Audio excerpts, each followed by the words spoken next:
మనసుకు నచ్చిన ఉద్యోగం, కావలసిన జీతం, సంతోషంగా ఉండటానికి ఎవరికైనా ఇంకేం కావాలి కదా. కానీ కొందరికి మొదటి ప్రయత్నంలోనే జాబ్ వస్తే, కొందరికి మాత్రం 100 సార్లు అటెండ్ అయిన నో యూజ్.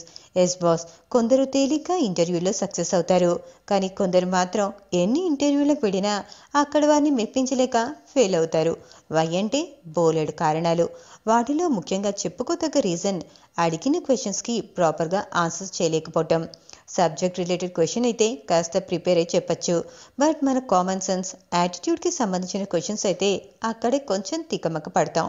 మరి అలాంటి క్వశ్చన్స్ ఏంటో, వాటికి ఎలాంటి సమాధానాలు చెప్పాలో ఓసారి చూద్దాం.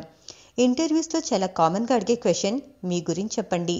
ఇంటర్వ్యూ చేసేవారు ఈ ప్రశ్న వేశారంటే వారి కంపెనీకి మీరు ఏ పని చేసి పెడతారు, మీలో ఏ నైపుణ్యాలున్నాయి, వాటిని కంపెనీ కోసం ఎలా ఉపయోగిస్తారు అని అర్థం. అందుకనే ఈ ప్రశ్న వేయగానే మీకున్న నైపుణ్యాలను, మీ స్కిల్స్ని వివరిస్తూ వాటిని వారి కంపెనీ కోసం ఎలా ఉపయోగిస్తారో, మీరు వారి కంపెనీకి ఏ విధంగా ఉపయోగపడతారో చెప్పాలి. దీంతో ఇంటర్వ్యూ చేసేవారు ఇంప్రెస్ అవుతారు. ఇక సెకండ్ క్వశ్చన్, ఇంతకు ముందు చేసిన ఉద్యోగాన్ని ఎందుకు మానేశారు? ఇది రొటీన్ క్వశ్చన్, కానీ దీన్ని కూడా బాగా ఆలోచించి సమాధానం చెప్పాలి. మీరు ఉద్యోగం మానివేసుంటే మంచి అవకాశం కోసమని చెప్పాలి.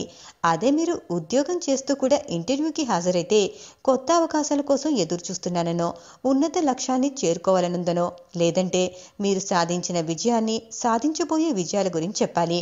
ఇక తర్వాత క్వశ్చన్, మీరెంత జీతం ఆశిస్తున్నారు? చాలామంది ఈ ప్రశ్నకు సమాధానం చెప్పాలంటే తడబడిపోతుంటారు. కానీ అలా కాకుండా ధైర్యంగా మీకెంత కావాలో చెప్పాలి.